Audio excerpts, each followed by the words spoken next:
students, today we are going to learn in this short video about the axillary nerve.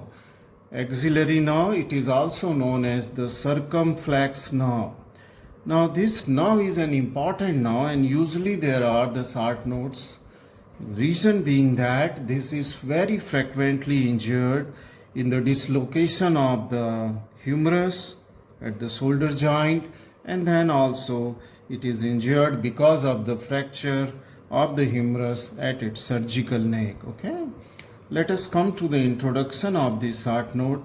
Okay, if in introduction I can say that it is important because it is commonly involved in dislocation and fracture, and this will lead to ultimately to the paralysis of the muscle to which it supplies, that is deltoid.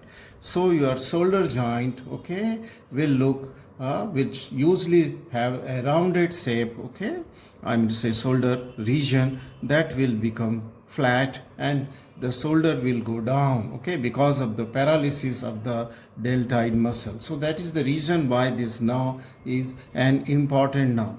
Let us see the origin of this nerve. This nerve is a branch from the posterior cord of the brachial plexus. Let us see, this is the posterior cord where I am drawing it with that of the yellow color.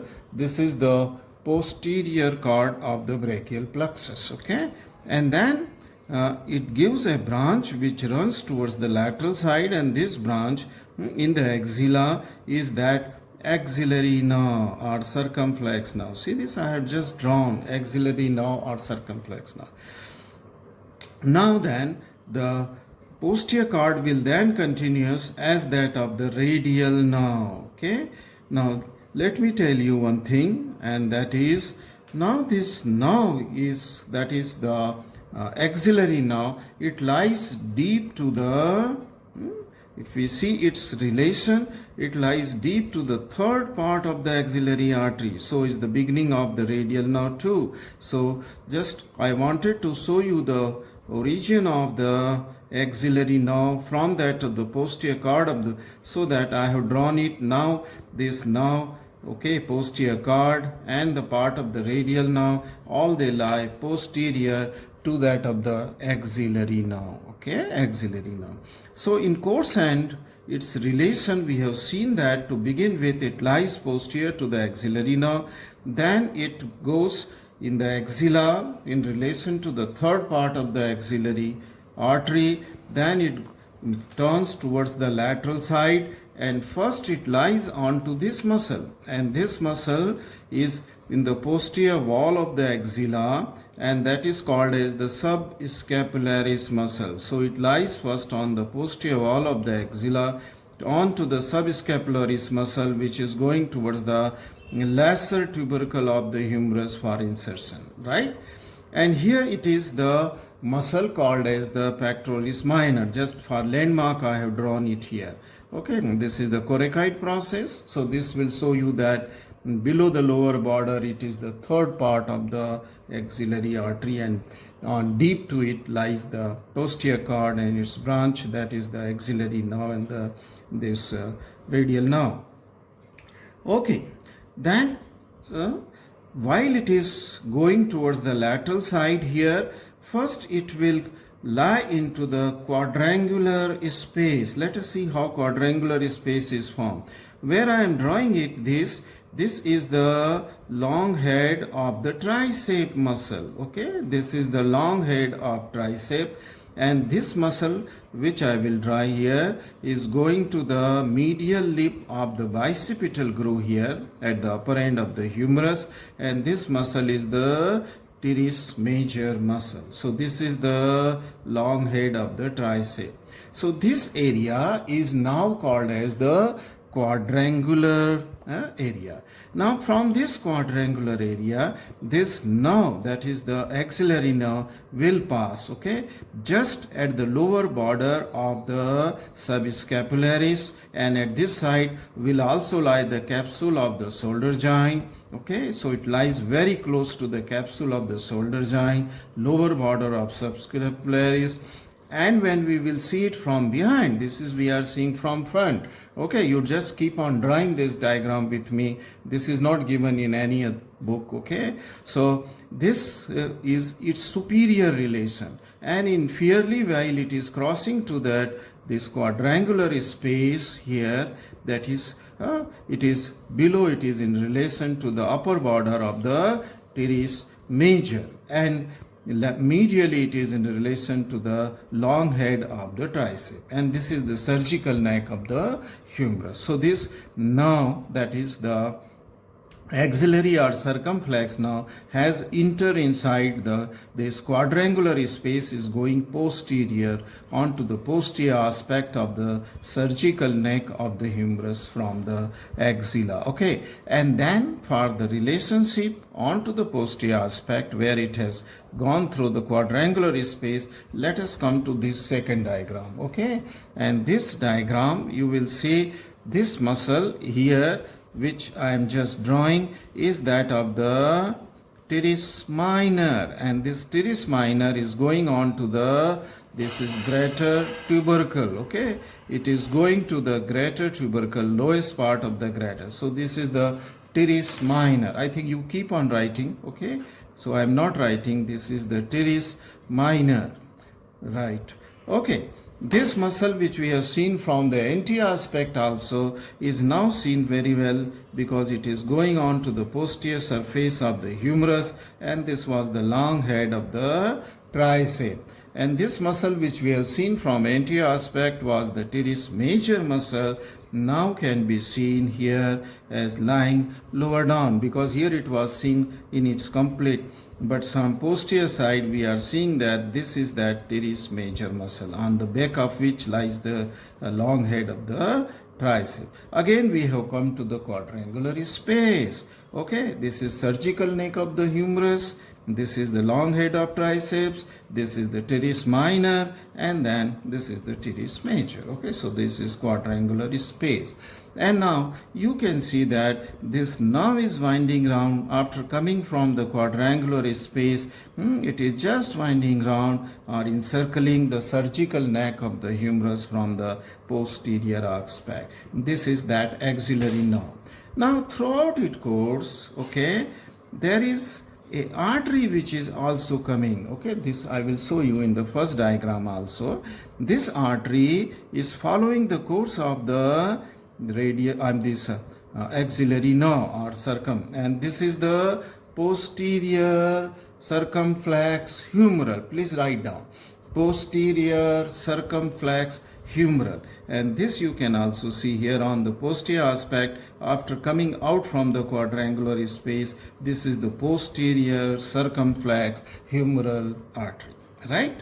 So this is the course and relationship of the nerve, that is axillary nerve. Okay, once we have seen this course and relationship of this axillary nerve, then we should come to another aspect, and that is the branches. Okay, so let us come to the branches. We are coming now to the head of the branches, and for the branches this is a third diagram here, and in this third diagram what I did is that this cut the humerus transversely and see it from the various aspects. Just get an orientation of this diagram which is given almost in every book, textbook.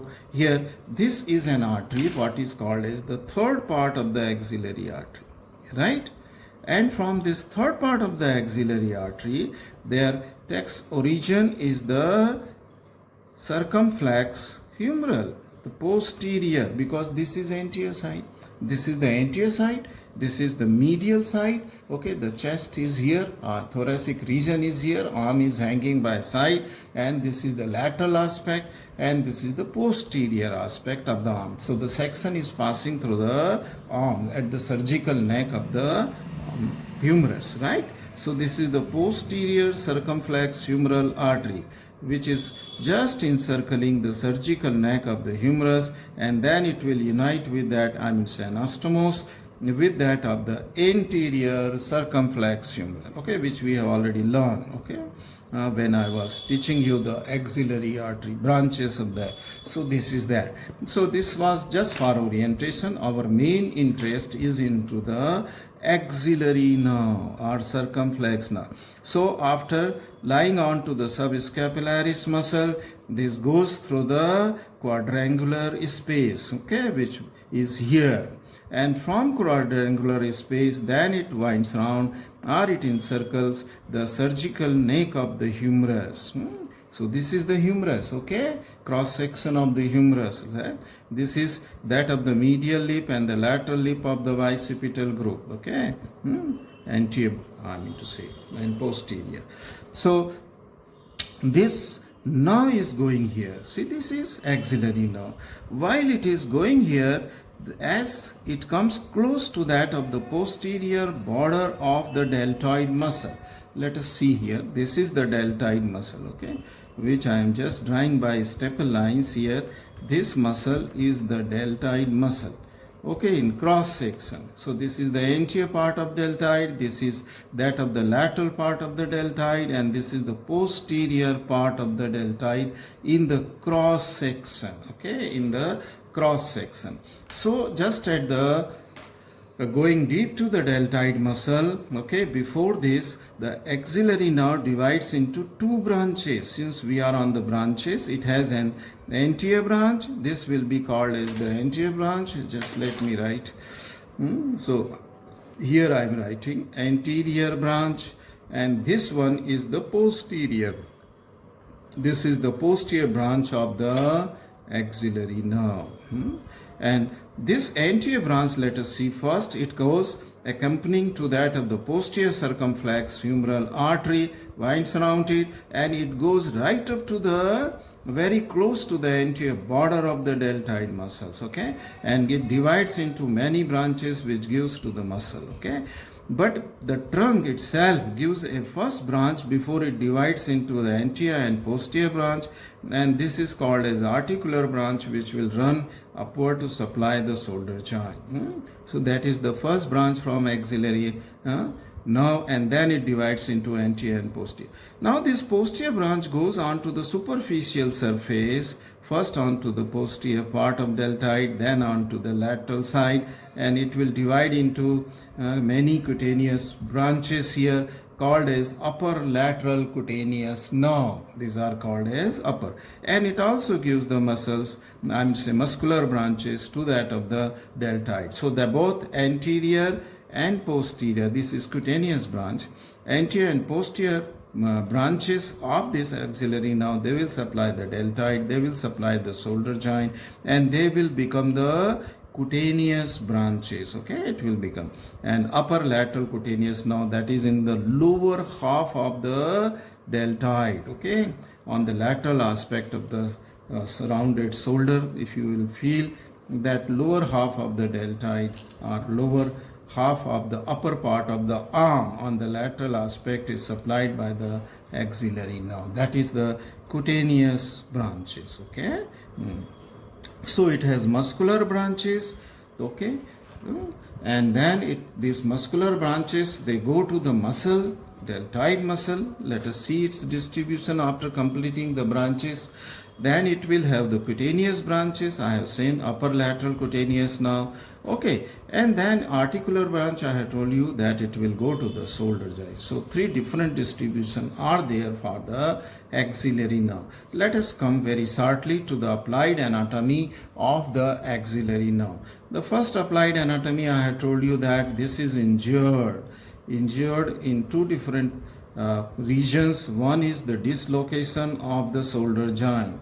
So for the dislocation of shoulder joint, when the dislocation always takes place in the lower direction, because all around it is very well protected joint, okay, if the dislocation is only on the inferior aspect where this radial nerve, where this I mean say axillary nerve is in relation to the under surface of the capsule, okay, so this nerve is very easily injured, okay, because of the downward dislocation of the shoulder joint or inferior dislocation. and in some cases when surgical neck of the humerus is fractured. Okay, so in case of fracture of the surgical, this nerve is also injured, and ultimately the effect of this is on the deltoid muscle. Okay, so the deltoid muscle and cutaneous innervation, okay, sensation will not be. I hope this complete the a short note on to the axillary nerve. Thank you very much for watching this video.